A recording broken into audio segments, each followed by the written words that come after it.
আশ্রয় করে আজকের এক শুভ দিনে আমরা উপস্থিত হয়েছি। আমরা কয়েকজন ভক্ত মিলে পাঠ শ্রবণ করব। আজকের দিনটি হচ্ছে বৈশাখ মাসের শুক্লাপক্ষীয় তৃতীয়া। এই বৈশাখ মাসের শুক্লাপক্ষীয় তৃতীয়াটি হলো অক্ষয় তৃতীয়া। এটাকে আমরা অক্ষয় তৃতীয়া হিসেবে সবাই জানি। তাহলে নামটা কেমন দিয়েছে? অক্ষয় তৃতীয়া। তৃতীয়াটা হয়েছে কেন? বৈশাখ মাসের শুক্লাপক্ষীয় তৃতীয়াতে বলে এটা তৃতীয়া বলা হচ্ছে, কিন্তু এটা অক্ষয় তৃতীয়া। এই অক্ষয় তৃতীয়া আমরা পালন করি কেন বা করবো বা কেন?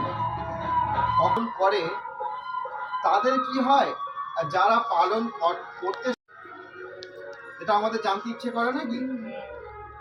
আজ এই শুক্লপক্ষীয় অক্ষয় তৃতীয়াতে এক ব্রাহ্মণীর কথা আমরা একটু আলোচনা করি। হ্যাঁ, এক ব্রাহ্মণী, তিনি নারায়ণ সেবা করতেন, কৃষ্ণ ভক্তিমতী, রাধারানীর সেবা ছাড়া তিনি জলগ্রহণ করতেন না। আর তার স্বামীর কি কাজ ছিল? পূজা অর্চনা করা এবং যজমানের বাড়ি থেকে যেটুকু তণ্ডুল পেত সেইটুকু দিয়ে ভগবানের সেবা দেওয়া এবং স্বামী স্ত্রীর প্রসাদ পাওয়া। এটা কিন্তু প্রত্যেক ব্রাহ্মণের কর্তব্য। আর একটা আমাদের খুব অবাক লাগে, এই কথার মাঝে কথা এসে যায় তো, একটা কথা আছে, তিলক যদি নাহি থাকে বিপ্রের কপালে। বিপ্র মানে ব্রাহ্মণ। তিলক যদি নাহি থাকে বিপ্রের কপালে, সেই কপাল শ্মশান সম বেদেই বলে। তাহলে বেদে কি বলছে? কোনো ব্রাহ্মণের কপালে যদি তিলক না থাকে তাহলে তার কপাল শ্মশান সম। সে কিন্তু প্রত্যেক ব্রাহ্মণের কর্তব্য তিলক সেবা করা, কিন্তু আমরা আজ চোখে দেখতে পাই না। এখন বৈষ্ণবগণ পালন করছে, তা আমরা কাউকে ছোট করছি না। তারা যেন সেই যেহেতু আমরা বলি বর্ণের শ্রেষ্ঠ ব্রাহ্মণ, তাই না? চারটি বর্ণ বলি না আমরা, ব্রাহ্মণ, ক্ষত্রিয়, বৈশ্য, শূদ্র। চারই বর্ণের মধ্যে শ্রেষ্ঠ হচ্ছে ব্রাহ্মণ। সেই ব্রাহ্মণ যখন শ্রেষ্ঠ, তাহলে ব্রাহ্মণের শ্রেষ্ঠত্ব কর্মটাও তো করতে হবে, তবে তো সে সমাজে প্রতিষ্ঠিত ব্রাহ্মণ হবে, তাই না? নইলে নামে ব্রাহ্মণ হয়ে তো কোনো লাভ নেই। আর এই যে অধিকারী বলা হয়, এর মাঝে কথা একটু বলে নিই।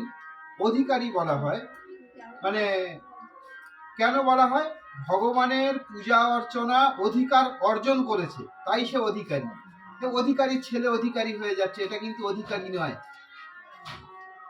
পূজা অর্চনা অধিকার অর্জন করতে হয়। কেমন পূজা অর্চনার অধিকার? ধরো সমাজে বিভিন্ন ধরনের লোক বাস করে, তো সেই লোকজন বাস করার মধ্যে দেখবে এক একজন এক একটা কাজ বেছে নেয়, মানে তার মনে মনে একটা বেছে নেয়। যেমন আমি সকালে উঠে, আজকের আমার কথা বলি, একটু ইচ্ছা হলো ভগবানের জন্য একটু রন্ধন করি, ভগবানের একটু প্রসাদ তৈরি করি, ভোগ তৈরি করি। ভগবান যেমন করান আর কি, রাধারানী যেমন করান, এইরকম ভাবেই হচ্ছে এক একজন কিন্তু এক একটা কর্ম বেছে নেয়। কেউ মাঠে চলে যেতে ভালোবাসে, কেউ আবার এসব কিছু ভালো লাগে না, সারাদিন বই পড়তে ভালো লাগে। তা এই ভগবানের সেবা পূজা করতে গেলেও অধিকার অর্জন করতে হয়, তবেই হওয়া যায় অধিকারী। আজ আমরা বৈষ্ণব সমাজে বাস করছি, বৈষ্ণব হয়েছি, আমরা ভগবানের সেবা পূজা যদি না করি, ভগবানের ঠিক মতো যদি না পূজা অর্চনা করি, তাহলে কি আমাদের বৈষ্ণব বলে? এই ধুতি পাঞ্জাবি পরে তিলক কেটে এটা সেজে থাকার মতো হয়ে যায়, তাই না?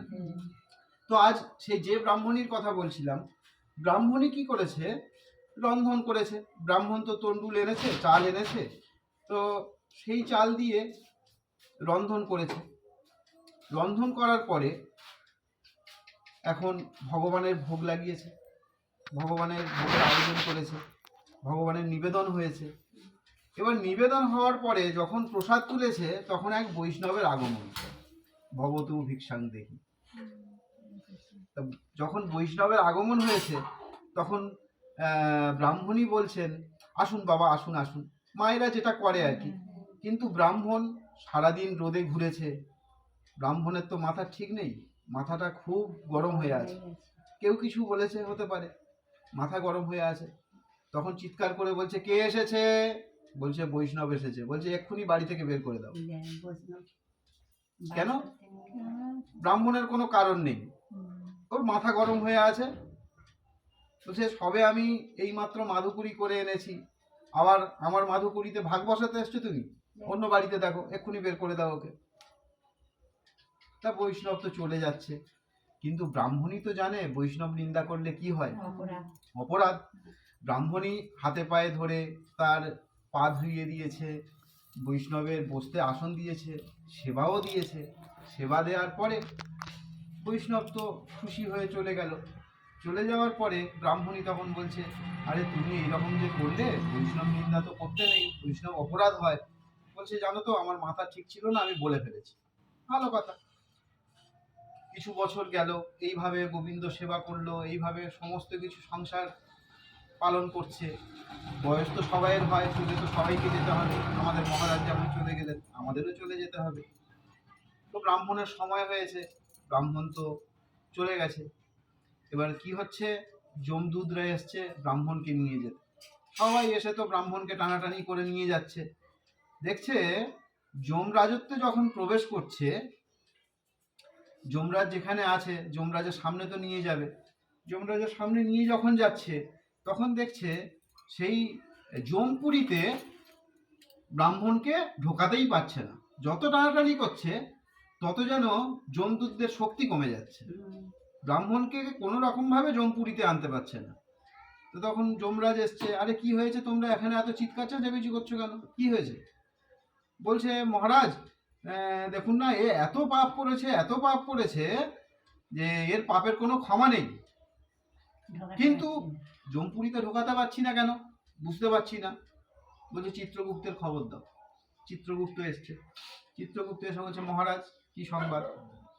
বলছে দেখো তো এই ব্রাহ্মণের কি পাপ আছে আর কি পুণ্য আছে দেখো। মহারাজ এ ব্রাহ্মণের তো পাপে ভরা, কোনো পুণ্য নেই। বলো তোমার কোথাও লেখার ভুল হয়েছে, নইলে তুমি দেখতে পাচ্ছ না, বয়স হয়েছে তো, দেখো ভালো করেই দেখো। যখন দেখছে, দেখতে দেখতে বলছে হ্যাঁ মহারাজ, একটা নীল কালির দাগ পেয়েছি। সব জায়গায় লাল কালিতে লেখা, এটা নীল কালির দাগ পেয়েছি। বলে কি আছে দেখো তো। বলছে অক্ষয় তৃতীয়ার দিন ব্রাহ্মণ রাজি হয়নি, কিন্তু ব্রাহ্মণই সেবা দিয়েছে। তাহলে ব্রাহ্মণই যখন সেবা দিয়েছে, তাহলে এর যমপুরীতে আনা যাচ্ছে না কেন? বলছে ওই যে অক্ষয় তৃতীয়ার দিনে সেবা দিয়েছে, আর ও যে অপরাধ করেছে সেটার কথাও লেখা আছে, কিন্তু ব্রাহ্মণ যেটা উপার্জন করে এনেছিল সেইটা দিয়েই তো সেবা হয়েছে,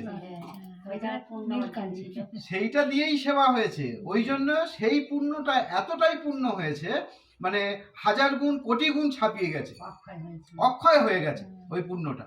অক্ষয় তৃতীয়ার দিনে যেহেতু হয়েছে, এই অক্ষয় হয়ে যাওয়ার জন্য কি হলো, যমপুরীতে আর নিয়ে যেতে পারলো না। স্বয়ং যমরাজ নিয়ে কোথায় গেল, বিষ্ণু লোকে চলে গেল। যমরাজ সঙ্গে করে নিয়ে গেল, বিষ্ণু দূতরা খবর পায়নি।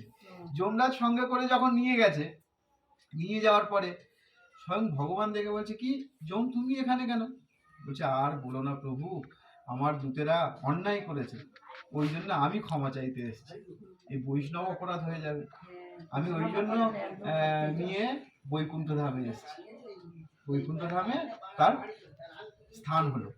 তাহলে এখানে উপমাটা কি হলো, এই যে অক্ষয় তৃতীয়ার দিন যদি কেউ সামান্য কিছু দান করে, ব্রাহ্মণ বৈষ্ণব বা ভগবানের নিবেদন করে, কিংবা কোনো পশু পাখি, যেগুলো নিযোগ্য বলা হয়, যারা অবলা বলতে জানে না, তাদেরকেও যদি সেবা দেওয়া হয়, সেটা 1000 গুণ নয় কোটি গুণ হয়ে যায় এই অক্ষয় তৃতীয়ার দিন। আর তাছাড়া এই অক্ষয় তৃতীয়া তিথিটা এমনই এক তিথি, এই তিথিতে স্বয়ং মা গঙ্গা দেবীও এসেছিলেন, হ্যাঁ ভগীরথ নিয়ে এসেছিলেন। এখন তো সবকিছু ইউটিউবে পাওয়া যায়, গ্রন্থ বেশি না পড়াশোনা করলেও মোটামুটি শাস্ত্রজ্ঞান অর্জন করা যায়। হ্যাঁ শাস্ত্রজ্ঞান অর্জন করা যায়। তো তাহলে আমরা এই অক্ষয় তৃতীয়া আজকের দিনে এইভাবে আমরা ছোটোখাটো ভাবে পালন করছি, আমরা তো পালন করছি। যারা আসতে পারেনি বা কিংবা পরে আসবে, সেটা এসে তারা ভগবানের কাছে আত্মসমর্পণ করবে। এই বলে আমার পাঠ সমর্পণ করলাম। নিতাই গৌ সীতানাথ প্রেমানন্দে হরি হরি বল। বাঞ্ছা কল্পতরুভশ্চ কৃপা সিন্ধু ভয়বশ পতিতানাং পবনেভ্যো বৈষ্ণবেভ্যো নমো নমঃ। নিতাই গৌ সীতানাথ প্রেমানন্দে হরি হরি বল, হরি বল।